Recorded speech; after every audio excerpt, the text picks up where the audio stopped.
Hello multi people. ఎప్పుడు good హ్యాబిట్సే కాదు, అప్పుడప్పుడు బ్యాడ్ హ్యాబిట్స్ కూడా మాట్లాడుకోవాలి. ఏంటక్కో బ్యాడ్ హ్యాబిట్స్ గురించి చెప్తున్నావు అనుకుంటున్నారా? అవునండి, నాకున్న బ్యాడ్ హ్యాబిట్స్ ఏంటో తెలుసా? రేపు ఇది చేయాలి, అది చేయాలి, ఇలా చేయాలి, ఈ టైం చేయాలి, ఆ టైం చేయాలని చాలా టార్గెట్స్ పెట్టుకుంటాను. కానీ ఆ పని వచ్చేసరికి అస్సలు చేయలేనండి. బద్దకిచ్చేస్తాను. లేదంటే ఇది బాగోలేదు, అది బాగోలేదని నాలో నేను ఫీల్ అయిపోయి ఆ పని చేయడం స్టాప్ చేసేస్తాను. ఇదనమాట. నాకు వారంలో టూ టైమ్స్ అయినా సరే వస్తుందన్నమాట ఈ ప్రాబ్లం. మీకు కూడా ఎలాగోనా? చూడండి ఎండ ఎలా కాస్తుందో. ఇంతకీ మ్యాటర్ ఏంటంటే కిందెళ్ళి క్లీన్ చేయడానికి వచ్చానమాట. ఇది వచ్చేసి మా మరిది గారి వాళ్ళ ఇల్లు అనమాట.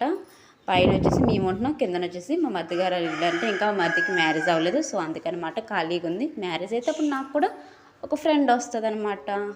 సో చూస్తున్నారు కదా, ఇల్లంతా ఖాళీగా ఉంది. మినిమం వీక్కి 2 టైమ్స్ అయినా క్లీన్ చేయకపోతే దోమలు, కాక్రోచెస్ చాలా వస్తున్నాయి. అందులో వైట్ ఫ్లోర్ కదా, డస్ట్ ఎక్కువ పట్టేస్తుంది. చూస్తున్నారా, నాకు ఈ కలర్ అయితే బాగా నచ్చింది. చీపుతో డ్యాన్స్ చేస్తూ ఈ ఇల్లు అయితే క్లీన్ చేయాలి. ఆల్రెడీ పిల్లలు వచ్చే టైం కూడా అవుతుంది. ఈ పని అయిపోతే ఆ పని కూడా చెయ్యాలన్నమాట. చూస్తున్నారు కదా, ఇదైతే బెడ్రూమ్ అనమాట.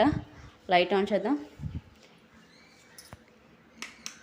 చూస్తున్నారా, లైట్ ఆన్ చేస్తే ఎంత బాగుందో. చూస్తున్నారా రూమ్ ఎలా ఉందో.